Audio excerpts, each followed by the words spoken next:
Welcome to The Digital Patient, where we discuss the latest advancements in digital patient engagement and share stories from the front lines. I'm your host, Alan Sardana, and with me as always is SeamlessMD CEO, Dr. Joshua Liu. Today, we're joined by our very special guest on a special Halloween episode. We have Mona Baset.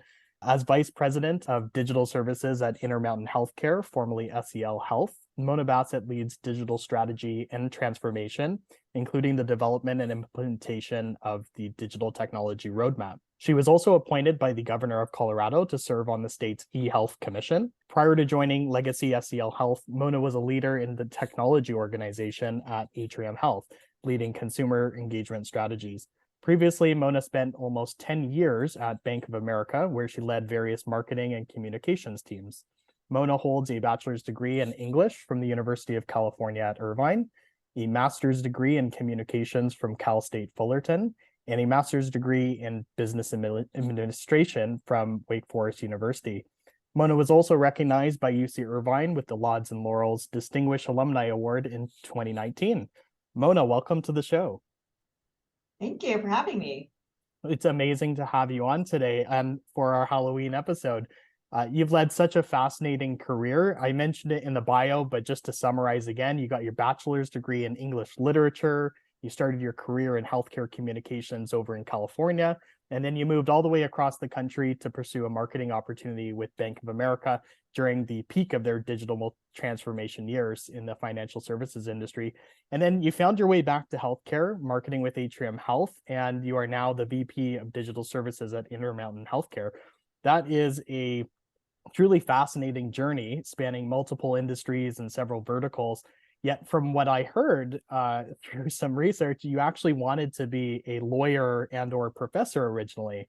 So I'm so curious, why was that the case? And then what happened? You are an excellent researcher, I have to say. So I don't think my teenage self would have seen me in anything related to technology at all. Back in the day, I wanted to be a lawyer, and I actually began UC Irvine in a sort of pre-law type of major. And I had always loved writing, reading. I think all those things are very pertinent to being a lawyer and persuasion.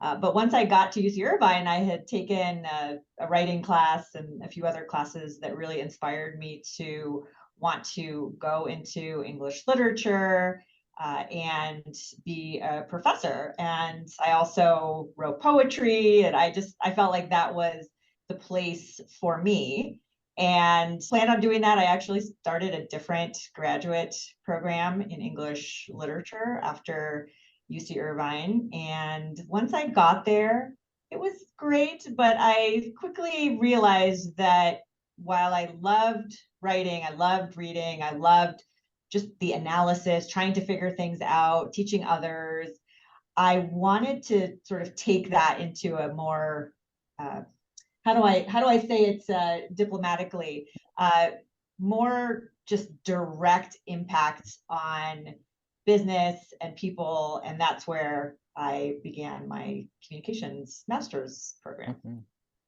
Oh, that's awesome. And then what inspired you to pursue marketing full time? Like obviously there's direct impact, but what's kept you going all these years?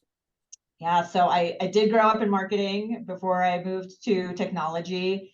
And again, I loved the business side of it. I loved the storytelling, basically that focus on creating messages that resonate with people, creating messages that encourage them to take a specific action. And I think as I look at what I'm doing now in technology, it's pretty much the same. Mm-hmm. It's telling the story, it's engaging, it's making people excited to engage. And I don't think there's much difference in that, except to me, now that I'm on the technology side, I feel, again, that direct connection to making things change, making things work, making things happen for our audiences. And Mona, you were at Bank of America for a number of years, and then eventually you moved into healthcare with Atrium, and you've been ever since. What was the tipping point for you to shift into healthcare? I had such an incredible experience working at Bank of America. I learned so much just around marketing and business and consumer experience. And I wanted to take that same focus and everything I learned and apply it to something that I thought was truly meaningful to me. And certainly banking is meaningful. Financial services are meaningful.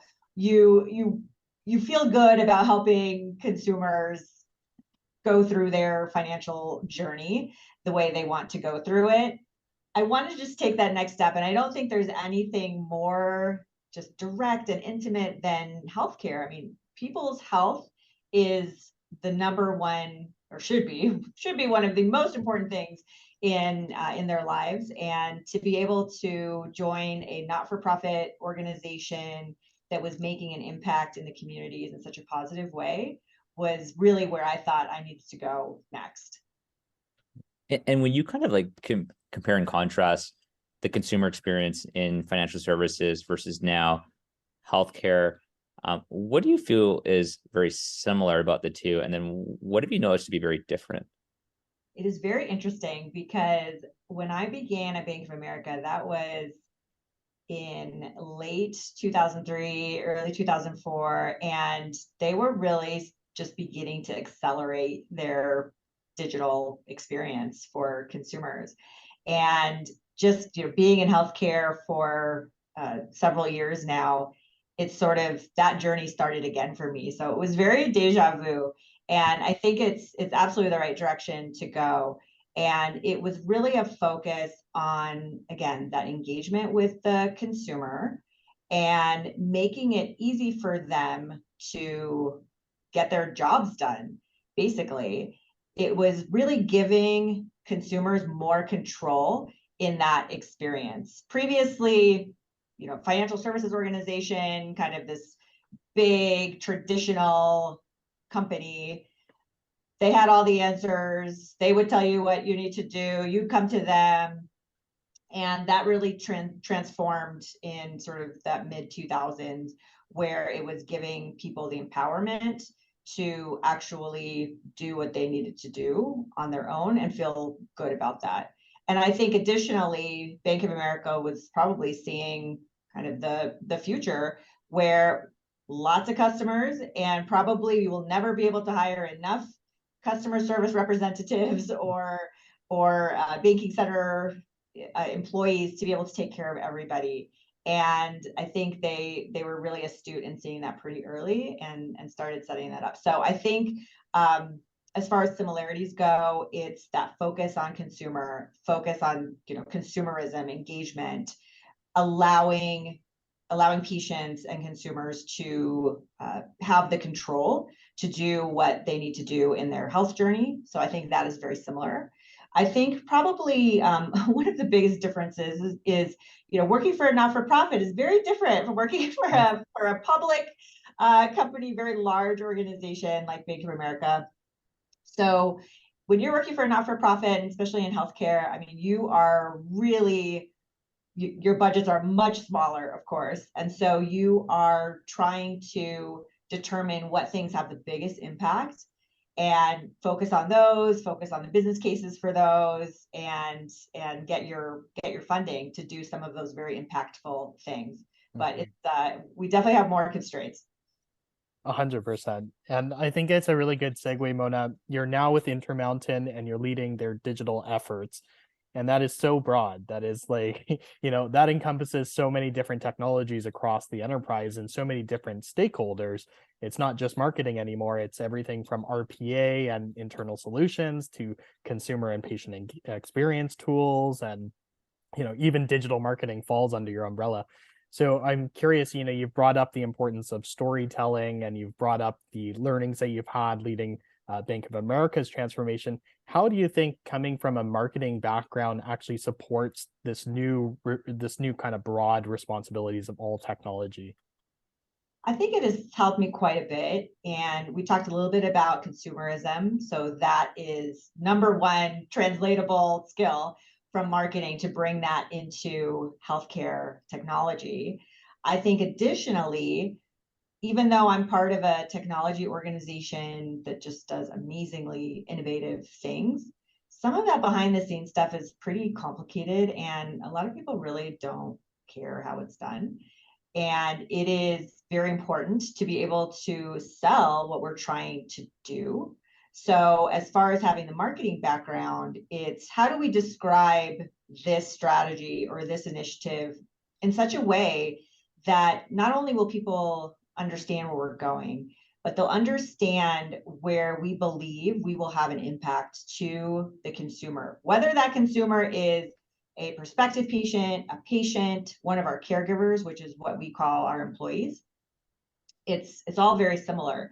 And so being able to tell our story, convince, you're giving stats and data and stories and explanations to getting things approved. There's a lot of prioritization that has to happen in this space, as you can imagine. We actually have a wonderful situation where there's no shortage of great ideas, but how do we determine what we do? And so we are using storytelling, we're using presentations and persuasion to help people understand the projects we think will be most impactful. How do you, I guess, prioritize, what you do? I mean, it sounds like there's no shortage of, it's not funny. It's like, there's probably so many things people think should be priorities, but as you know, better than most people, in order to prioritize, that means you have to say no probably to most things, or at least like not right now. So, and especially now that you're overseeing things for this combined larger system with Intermountain, there are probably even more ideas than there were when it was just, SCL, for example. So how do you go about prioritizing, like, what is actually important for the next, 12 months, for example? Yeah, it is amazing how many ideas come through, and they're all great. They really are. And I never like to squelch ideas, especially good ideas, and all of them are excellent. So we do a few things. We look at certainly the areas that we're trying to impact. Where do we have the biggest need? So there are a lot of things that maybe we'll say, okay, we're not going to do that now, but let's see if we can do that down the road. But what are the things that we have to make a huge impact on now? And those are things primarily around access, like online scheduling, expanding online scheduling, those sorts of things. It's about allowing patients to sort of be guided through their journey and having them make the right decisions without really having to think about it too much, because it can get pretty complicated. How do we transform our contact centers to be omni-channel places where people can get access the way they want? So some of those things are really high on the list. We also have set up a very comprehensive subcommittee and steering committee structure. Again, lots of ideas. So as we bring those ideas together, we actually allow our partners and the business to help us prioritize them. We really shouldn't do the prioritization. We can bring ideas to the table. We can say, here's how long it's going to take, here's how much it's going to cost. But we have these 100 ideas. Which do you all think are going to be most impactful also? So we partner very, very closely, and we have a big backlog. Gosh, it sounds like you get a lot of feedback on like what are the actual like top organizational objectives for the next 12, 24 months, and then you layer in, okay, here's how digital can support those specific objectives in the near term and then long term afterwards. Yes, absolutely. And I think that's a really good point, because technology is not overhead. Technology is a strategic asset for the organization. So if we're doing our jobs correctly, we are supporting the strategic goals of the organization and coming up with innovative ways to do so. We are not ones to sort of just chase the next shiny object. I mean, if that shiny object is going to help us meet our goals, then yes. But we are very aligned with the strategy of the larger organization. And maybe on that note, I mean, I'm assuming that you allocate some resources or time for, like, I don't know if you call them moonshots or like bets you make every now and then. Maybe it's not 90% of what you do, but you kind of leave some room for for innovative things. Is that what you do, or how do you think about allocating room for like those moonshots that you might consider? We don't have sort of like a slush fund or anything like that to do innovation as far as inside our organization. Intermountain actually has a ventures and foundry group, and they're doing some just incredible things. And sometimes we'll see some of those items. But for our team specifically, we think about just about everything in the same way, just very innovatively, very creatively.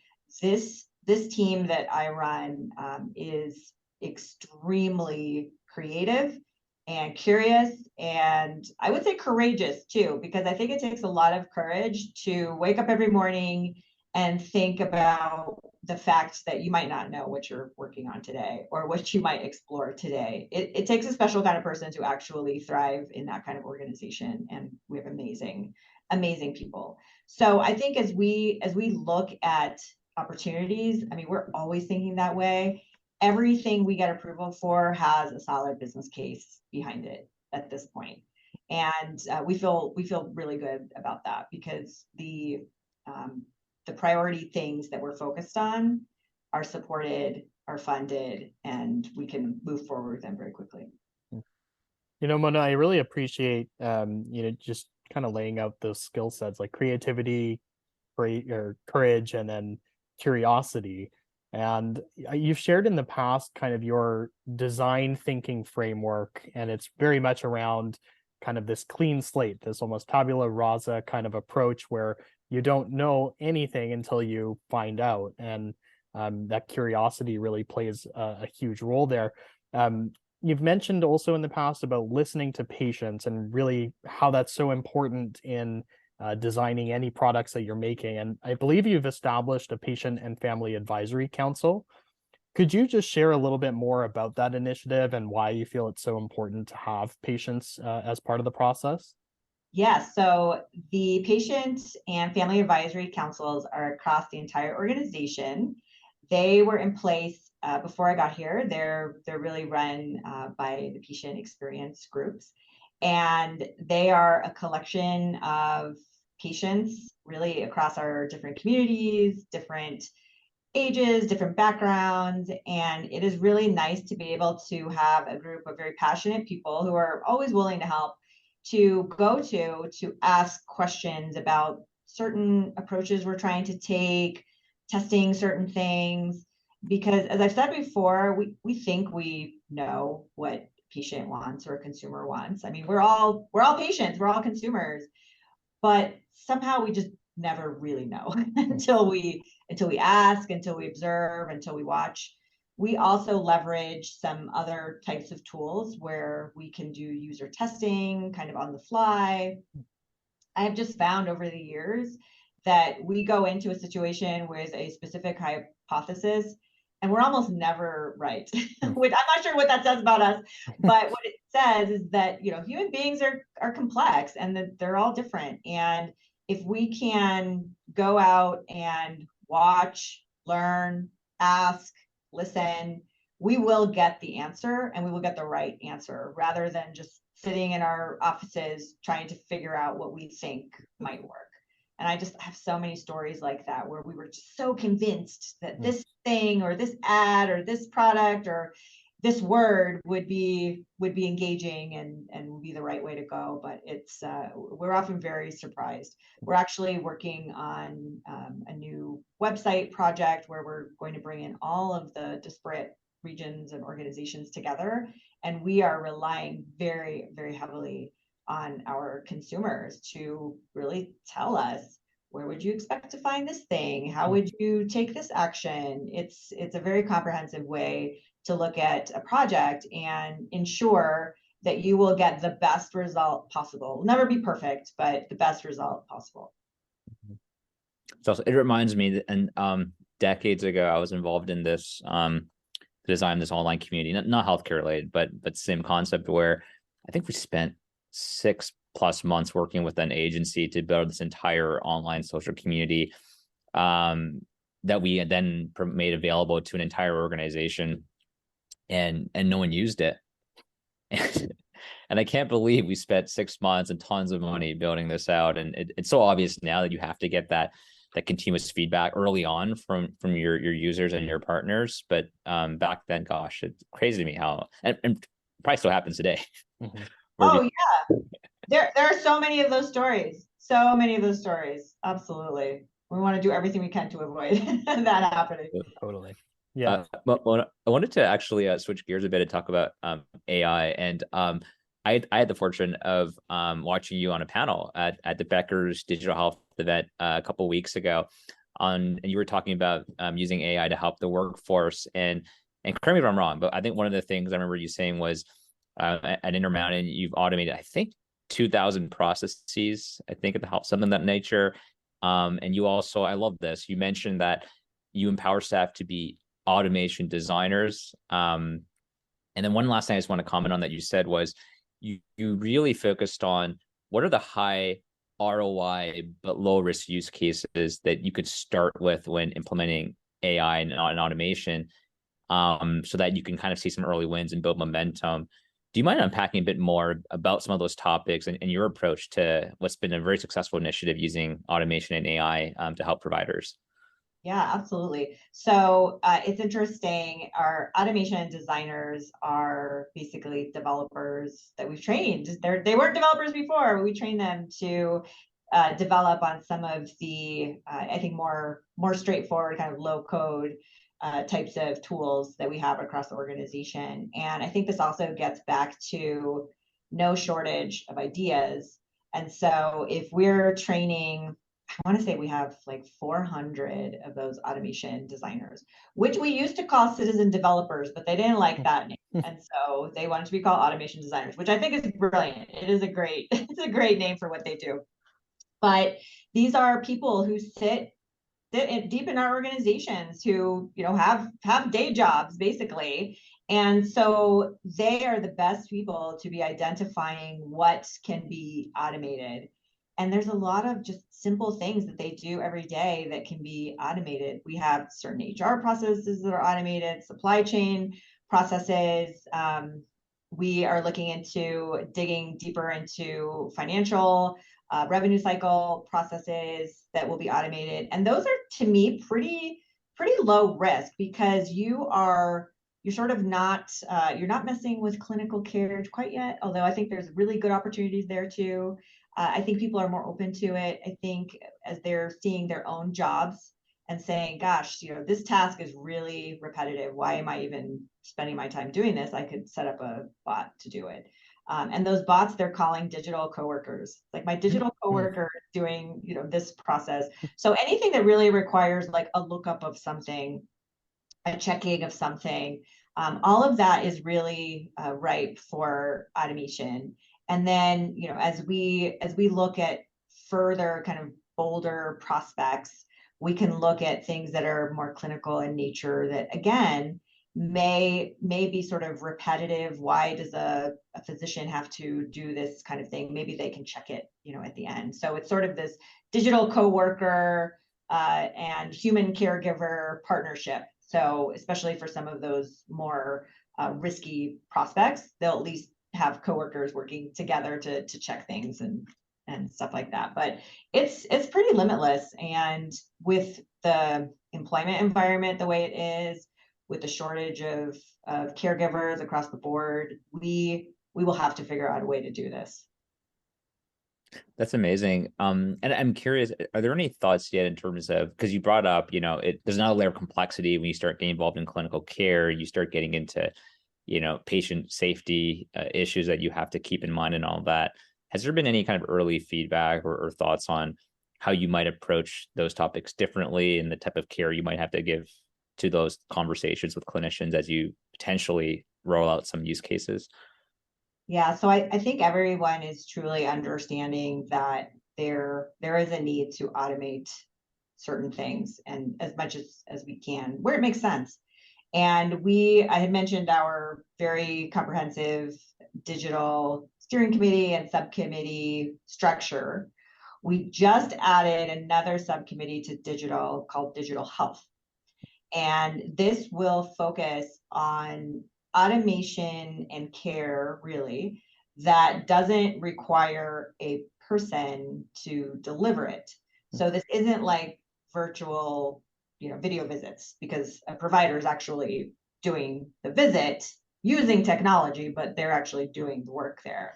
So we would be looking at things like, triaging. We would look at things like automating sort of digital therapeutics, where people may have long-term conditions, or they just discharged from the hospital with a certain surgery, and it's sort of nudging them along the way to take certain steps, to tell us if there's anything wrong, have them take certain actions, where in most of those cases, it truly is guiding them in an automated fashion until they need us and they need an intervention with a person.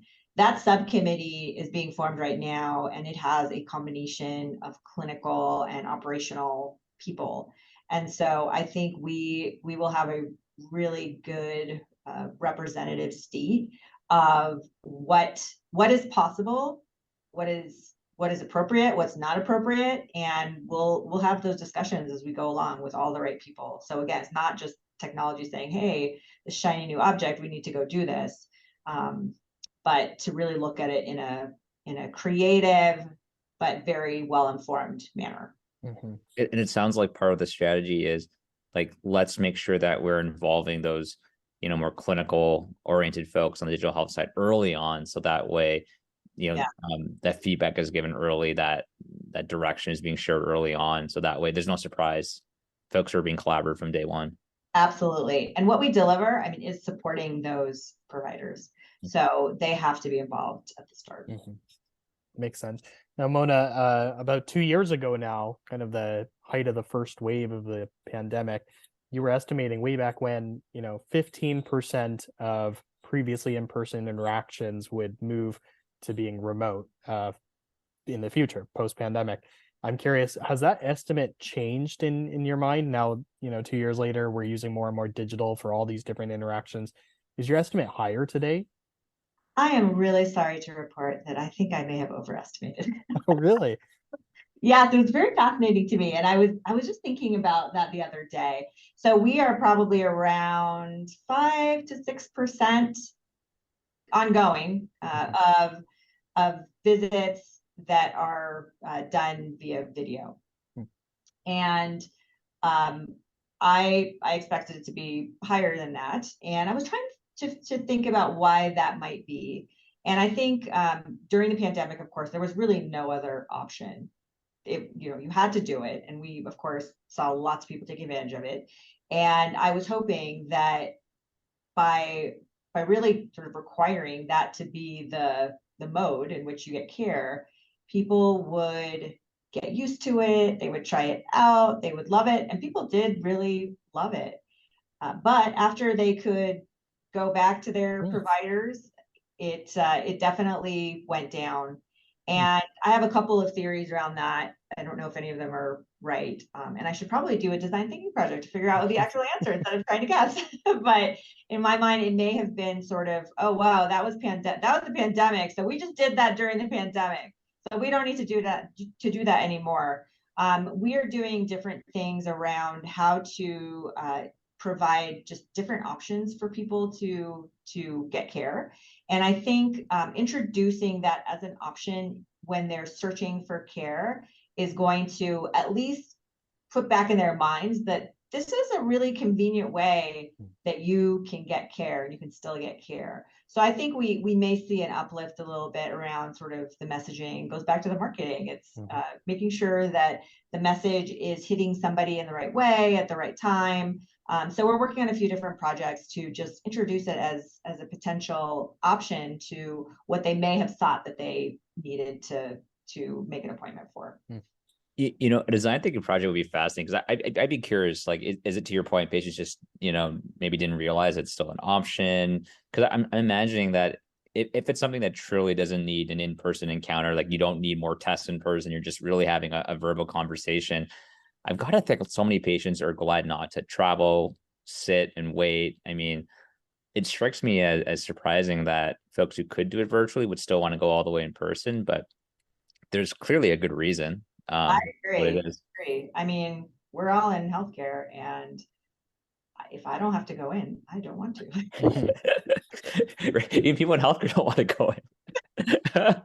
So much easier just to sit here and do it on my computer. That's so funny. It's so true. 100%. Also, I think, Mona, you've given your thoughts in the past about some of these emerging pain points that are on the horizon, and in particular, you've mentioned it earlier in the conversation, but access, of course, and so potentially, adding this as a modality could help with access and the work you're doing around triaging and reaching patients where they are. The other emerging pain point was around the silver tsunami. So that's obviously been in the media currently and is definitely not going away. How do you view the role of digital in tackling both of those challenges? I think digital is absolutely going to play a fundamental role in that. We talked a little bit about what the employment market looks like right now. I think providers, all our caregivers are really bearing the burden right now of this very unusual labor market. But I would anticipate that we will still see these pressures going forward in many years to come. There's providers who are retiring in droves. There are nurses who are just leaving the profession just to leave it and going to do something else. So nobody will have enough providers, caregivers to have a one-on-one meeting, basically appointment with everyone who wants one. And in some cases, they may not need that one-on-one appointment. So I do think that digital therapeutics are going to play a huge role. I mean, we thought about, the pandemic. That was a crisis. And it moved people to different care modalities. This whole, being able to support patients across communities for all of healthcare, I think we may get to a point where that's a crisis too, where we just cannot see every single person in a one-on-one situation. And in those cases where they don't need to be seen one-on-one, we have to have a good solution for those patients. We absolutely do. Because across healthcare, this is going to be the only way that we'll be able to take care of the people in our communities, bring them through their health journey, keep them healthy. And that's going to be a really good way to do it. That's my prediction. It's funny. It feels like in almost every other industry as a consumer, I mean, you don't like all these experiences, but you've kind of gotten used to, like, if I call into support for, my telecom kind of provider, I've gotten kind of used to, okay, I might be on an automated conversation. And at some point I may talk to a human. But I've gotten kind of used to the fact that, okay, there are parts of it where maybe I don't need a human to interact with. In healthcare, we're starting to get there, but it's that unique situation where that whole empathy piece is so important. And I think you've talked about in the past how do we not lose that? And I'm wondering, like, do you think there's ever a future where, and this maybe be like decades in the future, where AI and avatars get so good, almost like deep fake, like, where we don't as a patient realize we're talking to an AI? And if it is that good at some point, do we care? That's a loaded question. Right. That is a fascinating question. But first of all, I want to ask you why you're still calling your telecom. Like, I try to avoid talking to any person. So I'm happy to do a chat bot or figure it out myself in my app or anything like that. So I commend you. I need to get a better telecom company. That's what I'm hearing. I think so. Yes, I think so. It's so interesting. I actually think that an experience like that, where it's sort of a deep fake or a person that we might think is an actual person, I think that's a really creepy experience. And I think people are really smart, and I mean, we would have to tell them that this is not a real person. but I think it's super creepy to kind of see this face and it's talking to you, and it might be kind of a fun novelty maybe for a little bit, but I don't know. I personally am not sure, but I would love to ask. I would love to ask people what they want to do with that.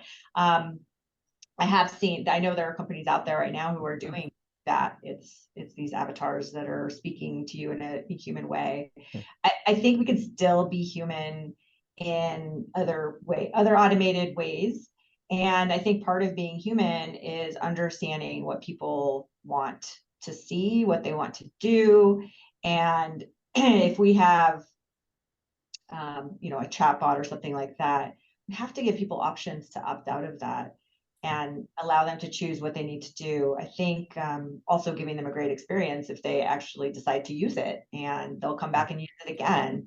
I think we've all had experiences outside of healthcare where we maybe found ourselves in the automated experience, not on purpose, but it actually ended up being super easy, and we'll do it again. So I think the humane, humanity kind of part of that is truly giving people choices, understanding what they want to do, and not forcing some weird experience that they didn't want upon them.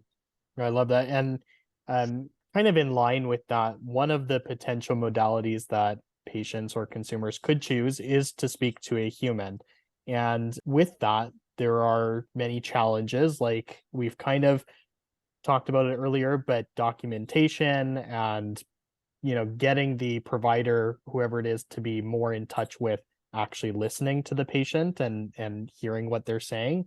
I think earlier this year, you actually shared on another podcast kind of one of these glaring limitations of, it was a story of a patient calling in to reschedule their appointment. And because the provider was so busy with the documentation, they weren't able to really hear what the patient was saying. And I think they missed a huge opportunity to actually connect with the patient. Do you know what story I'm talking about? And yes, okay, I do. Do you mind sharing that? I have almost all the details correct. Yeah. So this was another sort of design thinking project that my team was working on. We were doing mostly observation, so ethnography, in one of our contact centers. This was a previous organization. And so we just sat around listening to phone calls come in, and we listened to what the patient was saying, we listened to what the agent was saying. And there was a certain case where somebody had called and said, "I'm really sorry, I missed my appointment today. I need to reschedule it." And so the agent is so busy copying and pasting this person's phone number, looking it up in the three different systems, I don't even know how many, trying to find this patient quickly so they wouldn't have to ask for all their information again. So the intent was really good. It was, all right, let's find this patient so I can help them. But what ended up happening is the agent was so consumed by all the clicks and all the steps and all the searching that the agent did not hear the patient say, "The reason why I missed my appointment and I need to reschedule is because my grandson was shot and killed last night." Jeez. And the agent said, "Okay, great. Well, let's get that rescheduled for you." And this could have just been an amazing opportunity to show empathy to this patient about this terrible situation. And the patient was being still being so responsible to call and say, "I'm sorry, I missed my appointment. I need to reschedule it." So what that told us was that the tools were failing our agents. And if the agent was so consumed by all the swivel chairing and going into all these different systems, they weren't able to actually listen to what the patient was saying. And so we determined at that point, wow, they need some better tools. They needed an agent desktop with a screen pop that brings up the patient's name, that brings up the fact that they missed their appointment, and all this other information that they could have helped develop that relationship while getting that patient's job done. So that's one example, just around listening, observing, and making sure that our caregivers have the tools they need to do their best work. Yeah, it just speaks to the how large and needed that promise of the digital coworker is, and really just supporting their efforts, not necessarily giving away all the answers and providing the care, but just to support the human element. I love that. We will never replace human beings. But if we can use our digital coworkers to help make our jobs easier and help us do a better job, then that's where you want to focus.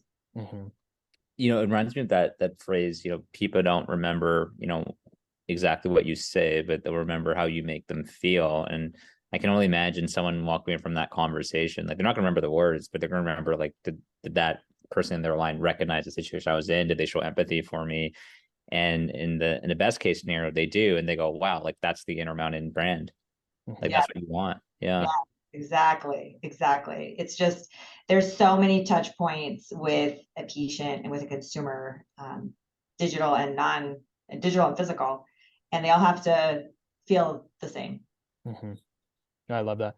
So just to round out these questions, Mona, today there is an explosion of patient-facing innovations. There's everything like we've mentioned, from chatbots to digital care journeys. There's remote patient monitoring.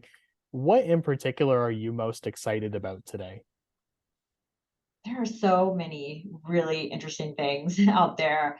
I am very excited about automation, and it's because I want to do a couple things. One is to give our providers, give our caregivers an amazing place to work, an amazing place where they can be as productive as possible, use their highest skills, and really work on the things that they intended to work on when they joined this organization and when they chose their career path. So everything from, could we automate things in the background,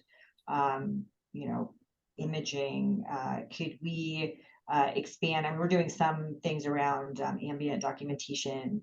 So things that people just shouldn't have to do, that can be automated, that allow them to focus on the things that are more meaningful and more valuable to a particular patient or a group. And that also goes to the digital therapeutics. We've got to figure out how to do that well and how to do that effectively, because it will enable us to take care of more people in a meaningful way. So those are some things that I definitely keep in mind and think about quite a bit. I love that. It's the steak and not the sizzle, right? It's the Right. real like meat and potatoes of it. I love that. Well, Mona, being mindful of your time, let's flip over to what we call the Fast Five lightning round. This is just 5 questions to get to know you better for our audience. The first question we have is, what is your favorite book or book you've gifted the most? So I would have to say Radical Candor by Kim Scott. I think it was, gosh, it feels just like yesterday, but I think it was like 2017 or 2018 that she published that book. And there are a few books that have totally changed my perspective, and that is one of them. I have given that book to many people and loaned it out to many. And basically the crux of the message is that in order to have productive and happy teams and be a great boss, you need to be able to give feedback directly while also caring for that individual. And so that caring and directness must be present for feedback and improvement to work. So if those two things are not present, so if you're direct but you don't really care about that person, that's probably like the worst place to be in. Then you're just a jerk. And then if you're in a quadrant where you care a lot about somebody but you're not direct, they're not getting your feedback, and so you're kind of misleading them in certain ways. So there's and then there's other bad combinations, but that is truly one of my favorite business books out there. I love that. I've heard of it a couple times this past month randomly, so it's probably on my list. That's great. Question 2, who is a person either dead or alive you'd love to meet? Wow, there's a huge universe of Yeah. people. Okay, I'm going to choose something kind of random.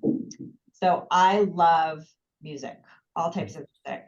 And one person alive who I would love to meet is Tom Morello, who is one of the founders and guitarist of Rage Against the Machine. Mhm. And I think he's just a very intelligent person. He is an activist for justice.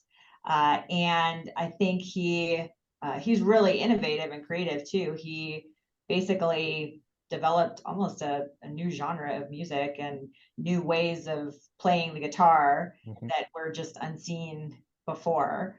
He's very educated. He went to Harvard and sort of ended up as a founder of many influential bands. So I would love to sit down with him and just chat, maybe play a little guitar.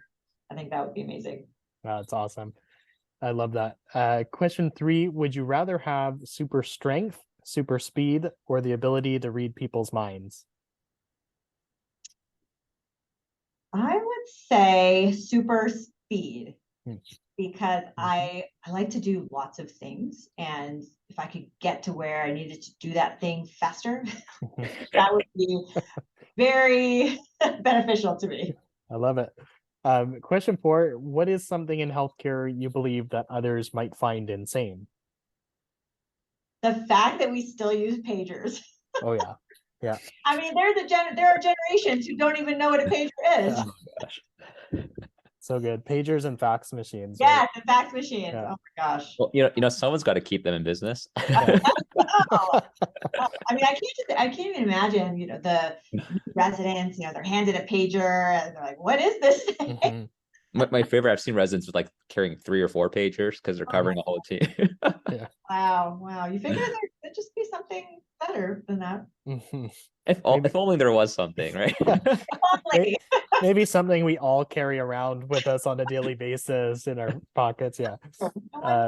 That's great. Last question that we have, Mona. This is a pandemic lockdown related question. What is one hobby or activity you've gotten into since the beginning of the pandemic?